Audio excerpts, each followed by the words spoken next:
Que se passerait-il si on appliquait la philosophie des hackers informatiques, celle du logiciel libre et de l'open source, à la survie quotidienne?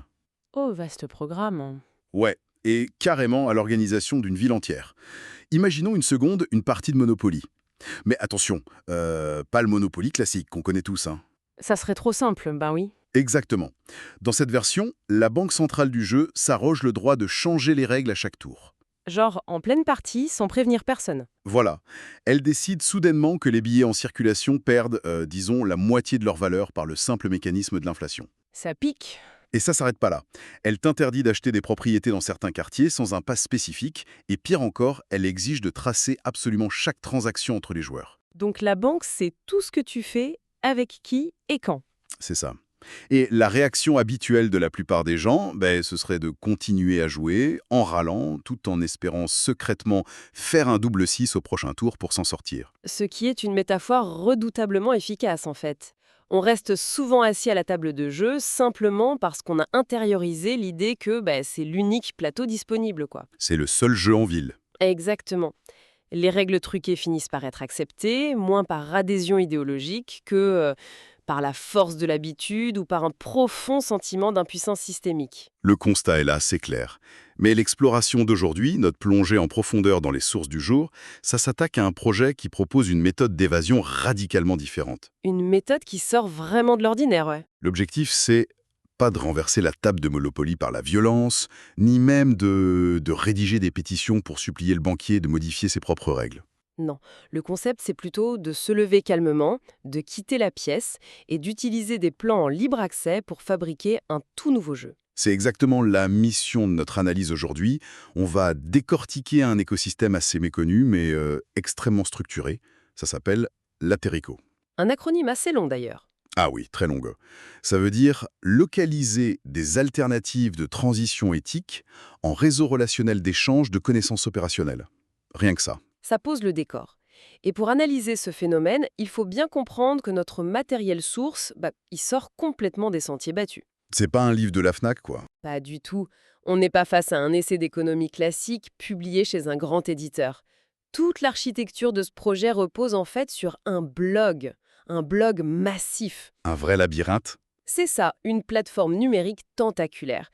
Ça opère en même temps comme un manifeste politique, un manuel d'ingénierie sociale et surtout comme un gigantesque centre de téléchargement de fichiers. C'est la boîte à outils ultime. Tout l'écosystème Letereco y est distribué gratuitement, prêt à l'emploi. Tout à fait. Et ce qui frappe immédiatement en parcourant ces sources, c'est la radicalité du constat de départ.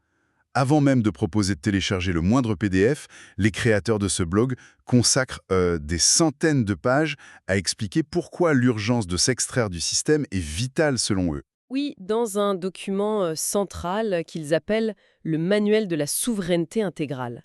Et là, je pense qu'il est crucial de faire une petite pause pour ceux qui nous écoutent. Vas-y, je t'en prie. Il faut vraiment préciser dès maintenant que notre démarche ici, c'est ni d'approuver, ni de rejeter cette vision du monde. Notre émission se contente de rapporter impartialement les théories et critiques politiques présentes dans les sources. On n'endosse pas ces points de vue, on les observe. Merci de le rappeler, c'est essentiel. Mais sans cautionner cette lecture, qu'ils appellent le diagnostic du vieux monde, on doit reconnaître qu'il y a une logique interne redoutable. Et c'est fascinant à les construire. Complètement. Notre rôle, c'est d'analyser l'anatomie de cette pensée. Et cette pensée, elle s'articule autour de menaces qu'ils perçoivent comme existentielles. Ok, décortiquons un peu tout ça. Qu'est-ce qu'on trouve dans ce diagnostic? D'abord, le blog décrit ce qu'il nomme la fabrication du consentement. C'est une critique très forte de la façon dont le récit médiatique moderne réduit la complexité du monde à des oppositions binaires, les gentils contre les méchants en gros. Un peu comme dans un film hollywoodien. Voilà. L'argument soutenu, c'est que cette simplification maintient le public dans un état de réaction émotionnelle permanente. Ce qui court-circuite toute capacité d'analyse rationnelle, si je comprends bien. C'est exactement leur théorie. Mais là où l'analyse du blog devient la plus détaillée, c'est sur la question de la souveraineté financière et ce qu'ils appellent la prison numérique. Ah, c'est là que le banquier de notre Monopoly virtuel devient vraiment omnipotent. C'est ça. Le blog s'alarme d'un concept très actuel, les MNBC, les monnaies numériques de banque centrale. L'idée, c'est que l'abandon progressif de l'argent liquide au profit d'une monnaie numérique d'État, Ça transformerait l'argent, un simple outil d'échange, en un outil de contrôle comportemental. Ouais, on part pas juste d'une carte bancaire sans contact, là. On parle d'argent programmable. Mais ça veut dire quoi concrètement, de l'argent programmable? Mécaniquement, ça permet d'intégrer des conditions directement dans le code informatique de la devise elle-même. Par exemple, le blog évoque des scénarios où l'argent pourrait avoir une date de péremption. Attends, une date de péremption sur un billet. Genre, si je le dépense pas avant la fin du mois, il disparaît. C'est l'idée. Ça obligerait les citoyens à consommer rapidement pour relancer l'économie, au détriment de l'épargne. Il parle aussi de blocage géographique. C'est-à-dire? De la monnaie pourrait techniquement être programmée pour ne fonctionner que dans un rayon de 20 km autour de chez toi. Ah oui, quand même. Ou interdire l'achat de certains biens, genre de la viande ou du carburant, si un quota carbone individuel est dépassé. Donc la conclusion qu'en tirent les auteurs face à cette fameuse prison numérique et à l'inflation, c'est qu'il faut organiser une vraie sécession. Une sécession totale, oui. Ils refusent l'action militante classique. Pas de manifestation dans la rue, pas de pancarte. Pour eux, la seule réponse valable, c'est de vaincre ce qu'ils appellent l'incompétence acquise. Un terme très fort chez eux. Mais là, je me fais l'avocat du diable une seconde. Le fait de déléguer la mécanique de ma voiture à un garagiste ou l'agriculture à des paysans, c'est tout simplement le propre d'une civilisation avancée, non? Pourquoi ils qualifient ça d'incompétence? C'est vraiment un point de friction essentiel dans leur théorie. Si on relie ça à la situation globale, le blog ne nie pas l'efficacité de la spécialisation, mais il pointe sa fragilité extrême. C'est la chaîne logistique qui leur fait peur. Exactement. Si la chaîne logistique mondiale s'enraye ou si l'accès aux services bancaires est coupé, cette hyperspécialisation se transforme en vulnérabilité mortelle. Ce qu'ils appellent l'incompétence acquise, c'est la perte de nos savoirs de subsistance primaire. La dépendance totale à un système complexe juste pour boire, manger, se chauffer. Voilà. D'où leurs premières recommandations sur le blog, qui sont d'ailleurs très pragmatiques. Ils parlent de retrouver une intégrité biologique. Et ça passe par des actes très concrets. J'ai vu qu'ils parlaient de se protéger de brouillard électromagnétique. Oui, en construisant des zones blanches dans son habitat. Ou de s'affranchir du réseau d'eau municipal. Ils recommandent à fond les filtres à gravité de type Berkey. Ah oui, les fameux berquets. Pour ceux de notre audience qui visualisent pas, c'est ces grosses cuves en inox superposées. Il n'y a besoin d'aucune électricité, d'aucune pression d'eau. Tu verses l'eau en haut, et elle passe lentement à travers des filtres à charbon ultra denses, juste par la force de la gravité. C'est brillant de simplicité. Et ils prônent aussi la mobilité libre en rejetant les voitures récentes. Celles qui sont bourrées d'électronique. Surtout celles qui sont potentiellement désactivables à distance, oui. L'alternative qu'ils proposent, ce sont des véhicules dits low-tech, entièrement mécaniques, et l'usage intensif de vélos cargo. En fait, la clé de voûte de cette approche, c'est le principe de maintenabilité. Leur philosophie est simple, hein. Si tu possèdes pas les compétences pour réparer un outil toi-même, cet outil ne t'appartient pas réellement. T'en es juste le locataire auprès d'un système industriel. C'est fou comme perspective. L'autonomie passe donc inévitablement par la réappropriation des compétences manuelles. Et c'est là que le paradoxe du blog devient fascinant. Mais oui, parce que comment t'apprends à toute une population à filtrer son eau, réparer ses toits et construire des réseaux électriques hors réseau? On pourrait s'attendre à des camps d'entraînement paramilitaires au fond des bois avec un instructeur qui hurle. C'est un peu le cliché du survivaliste, ouais. Mais pas du tout.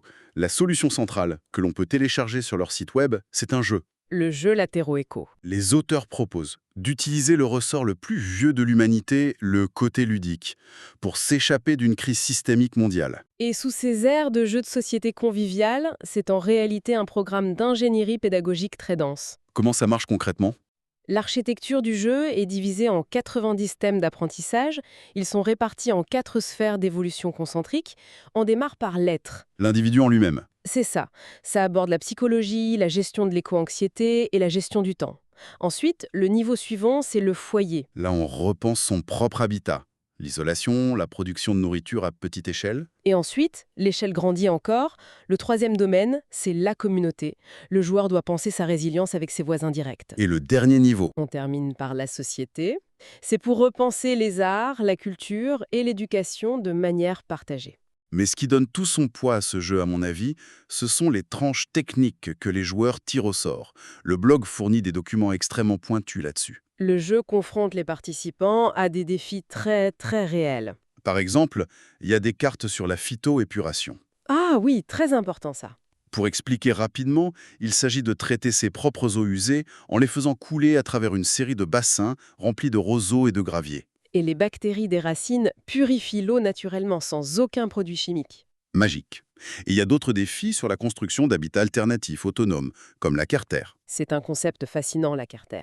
Tu sculptes littéralement une maison en forme de dôme à la main, juste un mélange de chanvre et de chaux, pour un coût dérisoire. D'autres cartes parlent d'assembler des earthships, ces habitations semi-enterrées bâties avec des pneus usagés qu'on remplit de terre compactée. Ça crée une inertie thermique parfaite. C'est génial. Et les participants peuvent utiliser le matériel téléchargé de plein de manières différentes. Certains en font un calendrier perpétuel, au rythme des saisons. D'autres y jouent comme un jeu de plateau classique sur la table du salon. Mais le blog met particulièrement en avant une variante spécifique conçue pour les groupes, le fameux loto des connaissances. Ah, le Loto Latereco. L'image est frappante. T'imagines une salle des fêtes municipales un dimanche après-midi, L'ambiance typique de nos villages. sauf qu'au lieu de tirer des boules numérotées pour gagner un mixeur plongeant ou un jambon, l'animateur tire au sort les fameux 90 thèmes de survie du jeu. Et chaque participant tient une tablette bicolore en main. Face bleue, face orange. C'est super ingénieux. La mécanique est comment du coup? Très simple. Si le thème tiré, c'est, disons, câbler un panneau solaire en série, les participants lèvent leur tablette. La couleur affichée indique deux choses. Soit la personne maîtrise cette compétence et est prête à l'enseigner aux autres, La face bleue par exemple. voilà. Soit, au contraire, elle recherche cette compétence de manière urgente. Et d'un coup, la salle des fêtes se transforme instantanément en une immense bourse d'échange de savoir-faire en temps réel. C'est très visuel. Mais permets-moi de ramener un petit peu de scepticisme dans tout ça. Et je t'en prie. Idée poétique, c'est sûr. Mais comment un groupe de voisins qui lèvent des cartons colorés peut-il sérieusement construire une infrastructure capable de remplacer un système économique entier en cas de crise? Franchement, ça donne un peu l'impression de jouer aux Sims pendant que la maison est en train de prendre feu. C'est une critique tout à fait légitime. Mais ce qui est fascinant ici, c'est que l'analyse du blog révèle son vrai niveau de profondeur. Le loto n'est pas un divertissement pour s'aveugler face à l'incendie. C'est quoi alors? C'est un instrument d'audit participatif, un diagnostic social maquillé en jeu. Un cheval de Troie, en gros. Exactement. Quand une cinquantaine de voisins jouent, ils cartographient collectivement les failles de leur propre résilience. Imagine, la carte médecine d'urgence et plantes médicinales sort. Et personne lève la tablette indiquant qu'il a la compétence. Voilà, le quartier vient de découvrir une vulnérabilité mortelle, mais de manière ludique, sans créer de mouvement de panique. Donc le jeu sert de révélateur. Et une fois que la faille est identifiée, sur le radar de la communauté, il se passe quoi? L'audit déclenche ce que l'écosystème nomme un appel à projet. Le groupe constate sa lacune et décide de se cotiser pour faire venir un expert, acheter du matériel en commun ou envoyer l'un des leurs se former. C'est un vrai cheval de Troie organisationnel. L'aspect festif permet de contourner la réticence naturelle des gens face aux réunions anxiogènes sur l'effondrement économique. Le résultat, c'est la création organique d'une unité locale Latereco, une ULL, un réseau de solidarité extrêmement dense. Bien pensé. Sauf que, ce diagnostic pose un problème logistique immédiat, tu vois? Lequel? Si quelqu'un s'aperçoit, grâce au loto, que son voisin boulanger a besoin qu'on répare sa toiture, et que cette personne passe 60 heures sur le toit en plein soleil, elle peut pas payer ses propres factures avec des baguettes de pain et de la gratitude. Surtout si tout le groupe cherche activement à rejeter l'euro qui est décrit comme une monnaie de dette. Exactement. C'est ici que le centre de téléchargement du blog franchit un nouveau palier. Ils fournissent l'accès à l'infrastructure numérique complète, le logiciel libre Cyclos 4. Cyclos 4, oui, c'est le moteur économique de leur système, parce que rejeter la monnaie nationale, ça nécessite de la remplacer par un outil qui n'encourage ni la spéculation, ni la thésaurisation. Et le choix de la Tereco s'est porté sur quoi? Sur la monnaie temps, parfois appelée l'unité temps. La mécanique est d'une simplicité absolue sur le papier. Une minute de travail fourni équivaut exactement à une unité de monnaie. Mais c'est là que le bas blesse, sur le plan sociologique. Ah, l'équité radicale. Voilà. Ça signifie très littéralement que l'heure de consultation d'un chirurgien ou d'un ingénieur a la même valeur marchande que l'heure de la personne qui vient nettoyer des gouttières ou garder les enfants. C'est un mur psychologique colossal. Exiger d'une société hyper hiérarchisée qu'elle accepte qu'une heure de vie vaille une heure de vie, quelles que soient les études ou le statut social, c'est une subversion totale de l'échelle des valeurs. C'est une friction inévitable. La transition vers ce système impose de déconstruire l'ego social lié au salaire. Mais l'avantage technique de cette unité temps, c'est son immunité absolue face à l'inflation. Forcément, le temps ne se dévalue pas. Une heure travaillée en 2010 vaudra toujours exactement une heure en 2030. Et pour gérer ces portefeuilles sans dépendre d'une grande banque, la communauté installe le logiciel Cyclos sur des serveurs locaux. Et les membres transfèrent leurs unités temps via une interface pour compenser leurs échanges. C'est ça. Cependant, le blog insiste lourdement sur le fait que la technologie seule ne suffit pas. Ce flux numérique a besoin d'un ancrage dans la réalité physique. Et c'est là qu'intervient la création de ce qu'ils appellent l'espace Armageddon. Le nom a des accents de films de science-fiction post-apocalyptique, je te l'accorde, mais euh, l'exécution décrite dans les plans est très pragmatique. C'est quoi exactement cet espace Arma? C'est un grand tiers-lieu. Il sert de quartier général au réseau local. On y trouve un guichet physique pour ceux qui n'ont pas de smartphone ou qui refusent d'utiliser l'interface Cyclos. D'accord. Et surtout, cet espace abrite une matériothèque, une grande bibliothèque d'outillage partagé. Le raisonnement derrière ça est implacable. Je sens venir le coup de la perceuse. Exactement.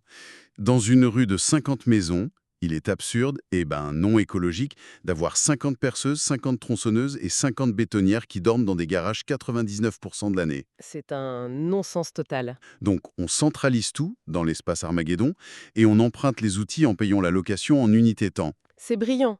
Et cet espace Armageddon agit également comme le centre névralgique des télécommunications indépendantes. Ah, la partie radio. C'est un aspect fondamental pour un groupe qui anticipe des ruptures de normalité. Et là, les documents techniques du blog sont ahurissants de précision concernant les réseaux hors grille. Pour contourner les antennes relais classiques, quoi. Exactement. Il recommande de doter cet espace de stations radio opérant sur la fréquence PMR 446 MHz. C'est des talkie-walkie améliorés en gros. C'est ça. Ces fréquences sont libres de droit. Bon, la puissance d'émission est légalement plafonnée à 500 milliwatts, ce qui limite la portée à environ 2 ou 3 km en zone urbaine dense. Ce qui est largement suffisant pour coordonner un quartier entier. Mais là où ça devient faux, c'est qu'ils ajoutent à cela l'utilisation de canaux spécifiques avec des sous-codes CTCS 33 pour isoler les communications et poussent même le concept jusqu'à recommander l'installation de réseaux Wi-Fi Mesh pour... Oula, attends, je dois mettre pause sur la technique radio bouffe. On risque de perdre tout le monde avec le jargon là. Oups, désolé, je me suis un peu emballée. Pas de souci. En clair, pour les néophytes, ces fameux sous-codes CTCS 33, c'est pas une fréquence secrète de la CIA. Non, pas du tout. C'est simplement un filtre technique.